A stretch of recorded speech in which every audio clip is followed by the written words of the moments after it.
Hey guys, Matt Kentucky Range Time, back with a follow-up video to our previous XS Big Dot sight installation on my Model 69 Smith & Wesson Combat Magnum, and we are clear and safe here now. And as you saw in the picture on the intro, I put the fixed rear sight on, and the picture that you saw was actually the groups from a couple of different loadings that I ran at the range. This thing was off diagonally down at 7 o'clock, about 3 to 4 inches or more, and no adjustments at all, no way correcting the windage or the elevation on that. So I reached back out to XS, told them what was going on. They immediately sent me an adjustable rear sight to replace the fixed rear sight on here, and that came in the mail earlier.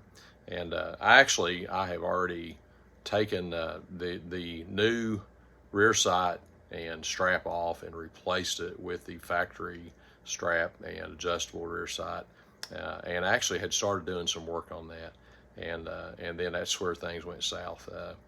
I was working on changing that out. I was wanting to get a pretty quick turnaround on it. I wasn't even going to do a video originally, and then I lost. I did the dreaded thing. I lost the detent pin in the spring that was in that screw. I knew it was in there. It's the first one of these I've ever taken apart, and I wasn't exactly sure where it was oriented. And when I pulled the head of that screw out, you'll see more here in a minute. I'll explain it to you.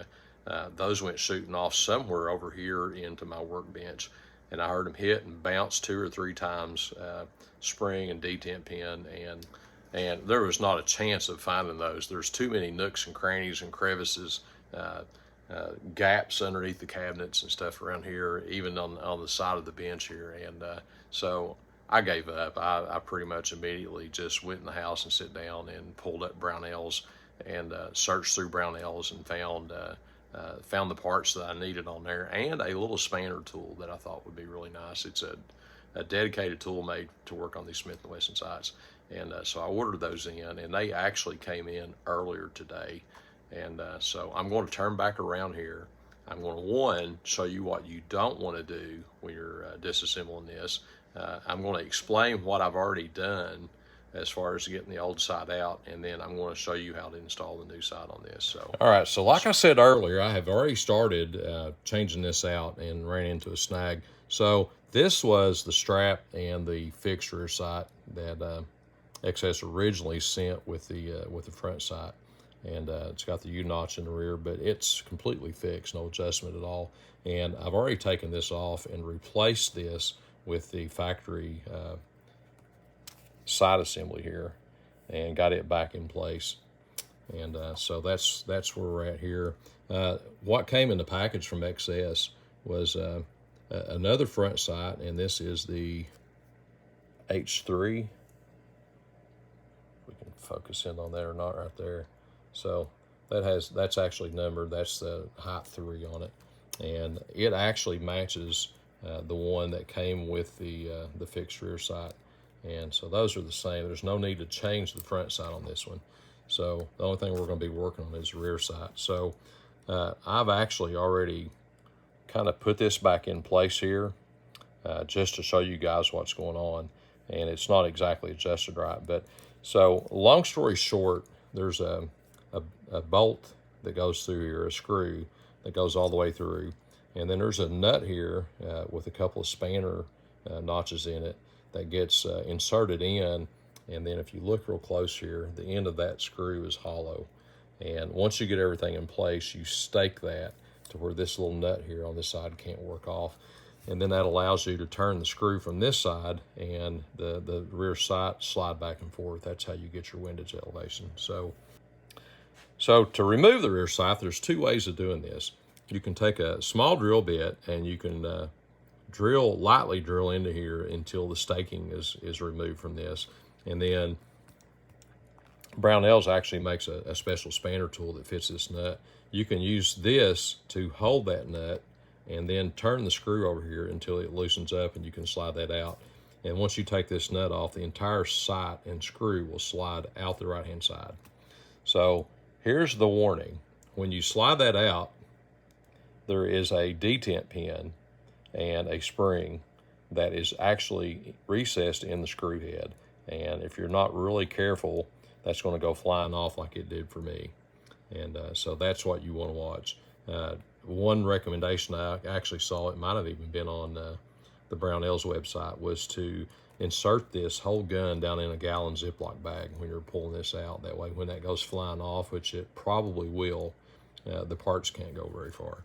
So I'll take just a second here and show you the parts that I'm talking about.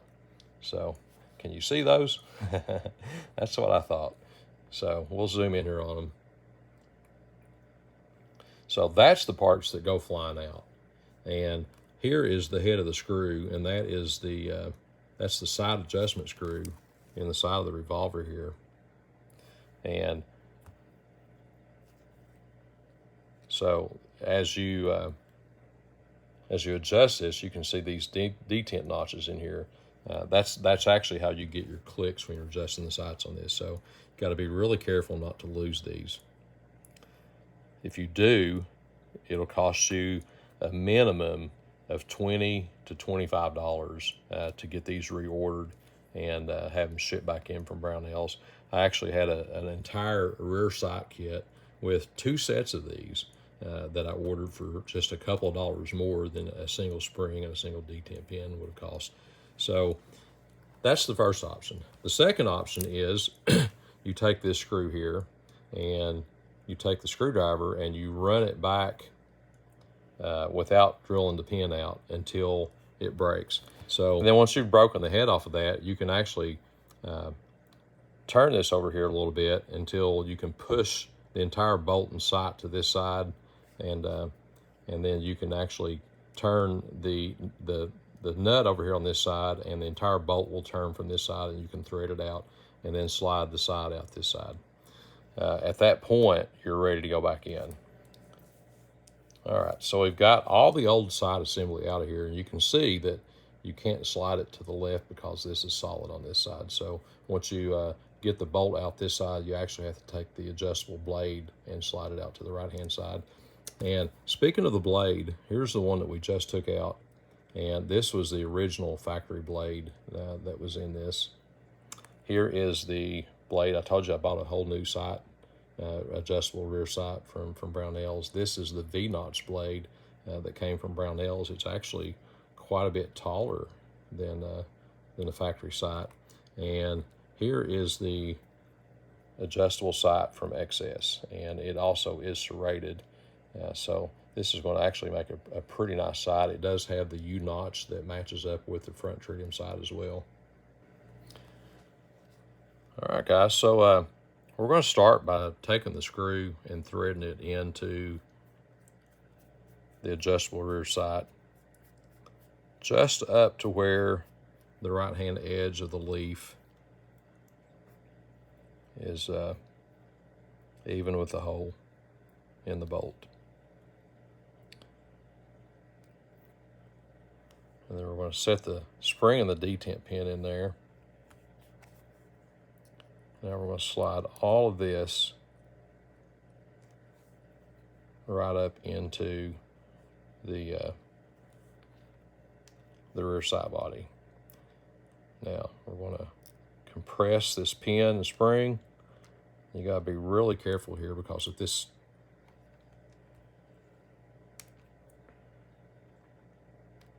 screwdriver slips off, that pin's going to go flying. Thank goodness for a magnetic screwdriver here. It actually caught the pin. So you can see how easy it is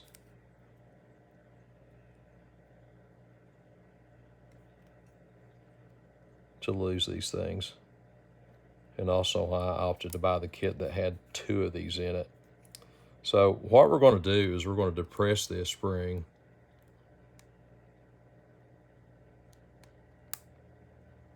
And then we're going to slide that screw head right on down into the body. All right, right there you can see.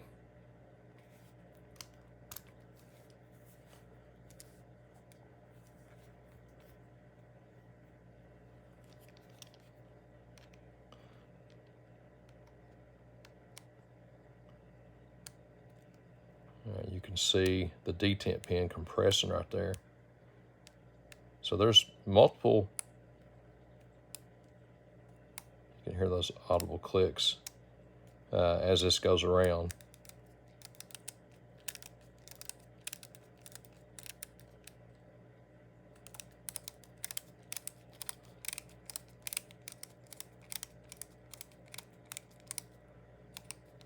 Now that blade side is coming over. All right.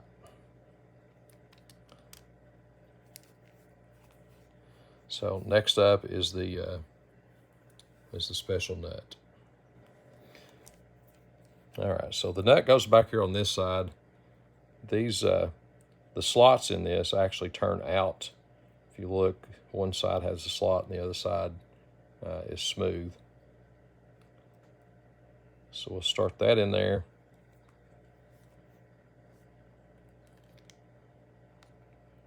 I'm actually going to hold that with my finger for a couple of turns.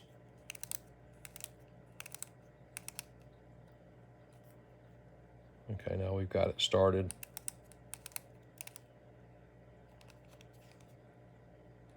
And of course you can't turn very far because you run out of adjustment with this blade rear sight.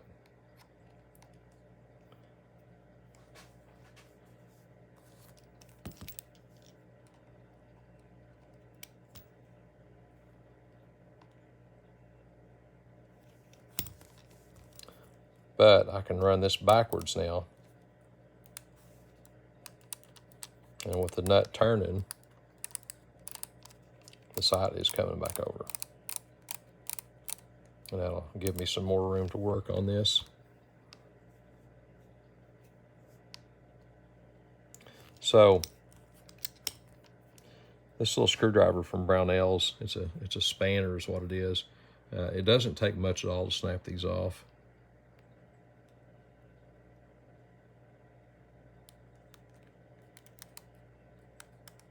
So you basically just put it in the notches there and you snug it up and then back it off just a little bit. If you get it too tight, it's going to make it hard to make adjustments. And if you get it too loose, it'll leave a little bit of a wiggle and a wobble in it. So kind of test fit that. You should be able to freely turn this screw and feel the detent pins clicking in and out of place. You can see the spanners turning with it there. And that's what it should do. So next thing we've got to do is actually stake this. And we don't want to stake it much, just enough to where it doesn't turn off when you're doing adjustments or when you're actually firing the gun. All right, guys, so I had to dig around the shop here for a couple of minutes to find something small enough to fit in the end of this to stake it. And I'm not going to swear this is small enough, but it's the closest thing I've got. So I'm going to center it up in there.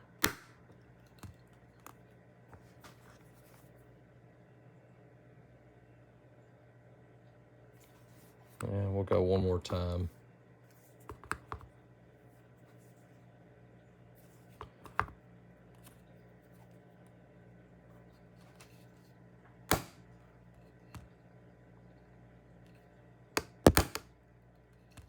All right, I think that got it. I quit before I end up breaking the camera here. But, all right, so let's see what happens here. That nut should turn with the sights, just like it's doing now. All right, guys. So you can hear the clicks, and that's what we want.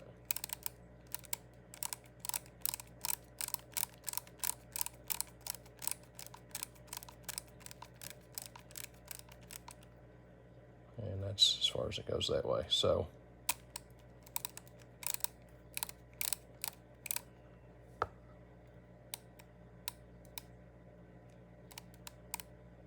we'll start right there until we can get to the range and confirm this. So there is a little bit of slop in this. There always is. There has to be a little bit of slop in here. You can't over tighten the screw and the nut up here to where it puts everything in a bind. And this has to have enough slop in it to freely move back and forth. So, all right, guys, and that about cleans it up. So, so your windage adjustment's here, and your elevation adjustment is still here with this screw on the factory sight setting. This strap is actually bent upwards, and this screw right here holds pressure on it.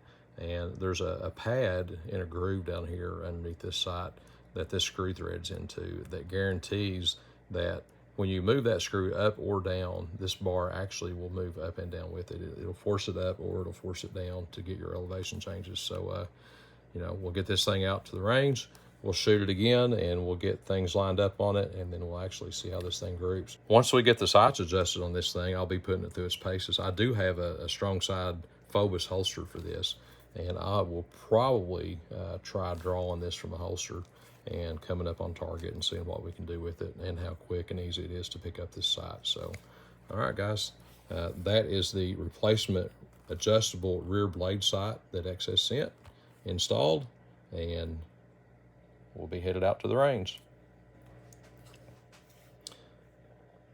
All right, guys, so have this thing up doing some test sighting with it, and notice that they look lopsided. So I was in here kind of tweaking around on these sights a little bit, and I got to looking real close, and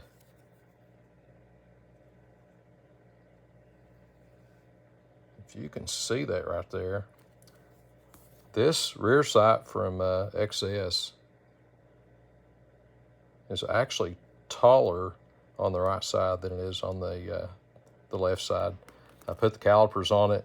The left side was 0.107 tall, and the right side was 0.131 tall. So 0.03 taller on this side, and it looks like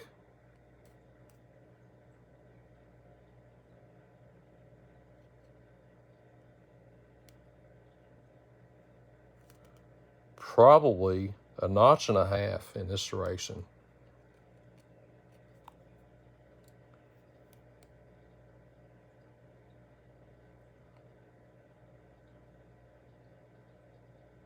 So, all right, guys, I was a little disappointed when I found that. I was expecting this to be a really good fix, and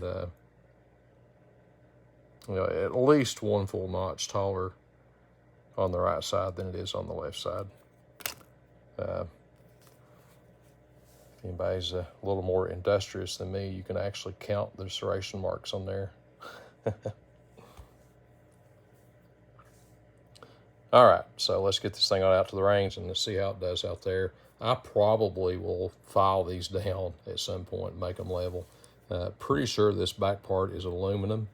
It might be steel, but it felt like aluminum a while ago when I was putting it on there. So I'll probably take a small precision file and file across the top of this and take this one down one full notch, and then put some aluminum black on it when I get done to put the finish back on it.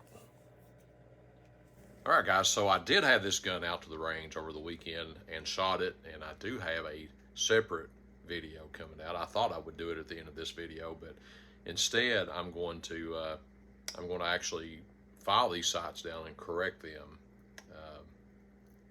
during this video, since this one's working on the sight installation here in the shop.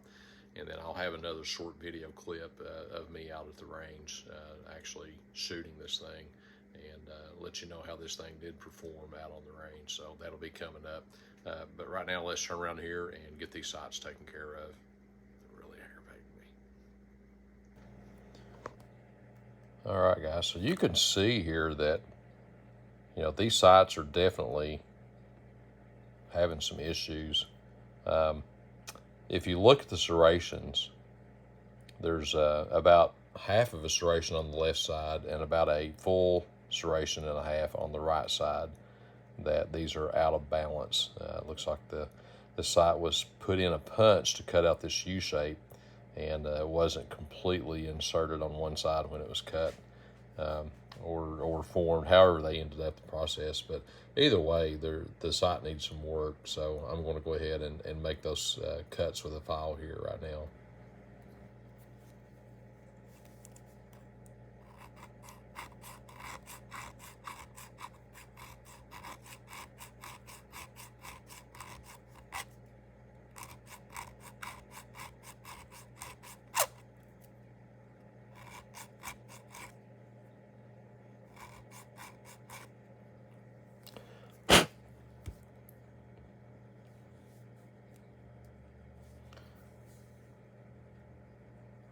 so that's a portion of that one. I've got a long way to go here, so I'm going to probably speed this video up a little bit.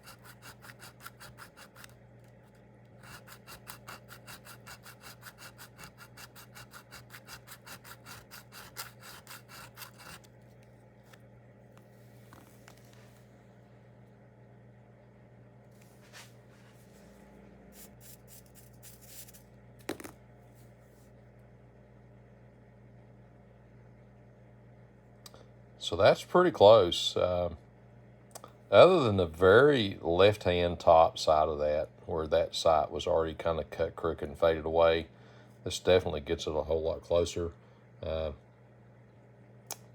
may leave it at this. Technically, to get it completely level, I would have to take out one more complete serration. And I think this is probably close enough that it's not going to bother me too bad. So this is probably where I'm going to end up leaving this. So taking a look at this, as I suspected, this is aluminum. Zoom out here a little bit. So I'm going to take the sharp edges off of this. I don't want it snagging on stuff.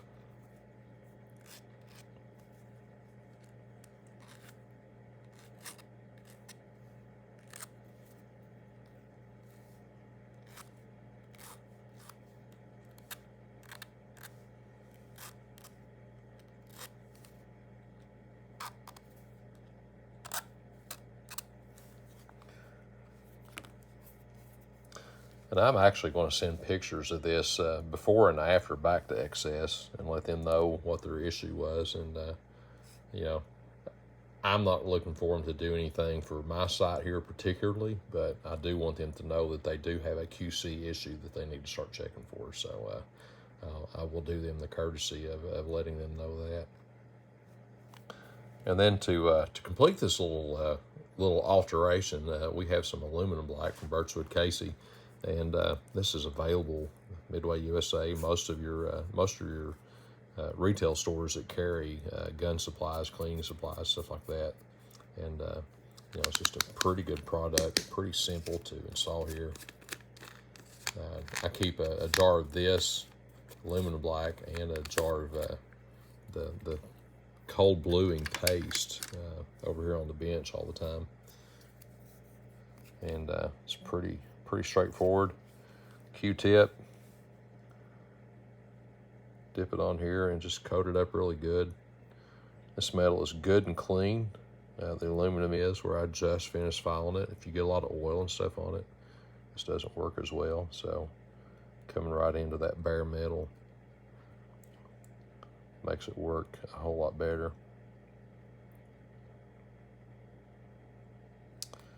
All right, guys, and just like that, I'll actually come back over the next few minutes and put 2 or 3 coatings of this on here.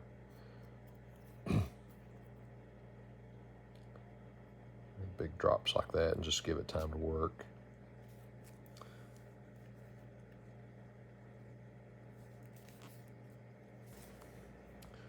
All right, guys, so here's the finished product. Some minor adjustments to this, and you know, technically, yes, XS should have checked this and had a little bit of QC before they sent it out. But for me, and to spend 5 minutes here with a file and some aluminum black versus sending this back and having to wait all the extra time. Plus, I can't take this back off now without breaking the screw again or ruining the screw. So if I took this back off, I don't have all the parts to put it back on. So that was really not an option. All right, guys, so there it is, rear sight installation. And honestly, adjustable rear sights on a lot of different model revolvers is a lot more complicated than what it seems like it should be. And this is one of those cases where you got to have the special tools. You can't really take this off and put it back in without having the right replacement parts to be able to build it back in there. So you can't take this out without destroying basically the original screw that holds this in. So just caution you guys, don't be taking this out just for kicks and giggles or anything. And but it's pretty straightforward once you understand where the detent spring and detent pin is. It really will make it a lot easier. And there's a picture of that coming up right here in just a second beside of a dime, so you guys can get a scale for how small these things actually are. One of the comments that was mentioned earlier, but fixed sights on a revolver are almost useless, especially if you shoot different grain weights of bullets. So revolvers with a fixed rear sight or a non-adjustable rear sight, they're typically made to shoot one weight of bullet at a particular velocity, and any bullets running faster or slower, or bullets that are heavier or lighter than what that gun was designed to shoot, are not going to impact line of sight, point of impact. They're just not, because the sights aren't adjustable to do that. So being able to adjust the windage and elevation on a rear sight on a lot of revolvers is almost a must. And so we're here now, and like I said, I'm a little disappointed at XS for the QC on this particular item, but 5 minutes and a file and some aluminum black kind of solved the issue, and good enough for me. I'm not going to complain.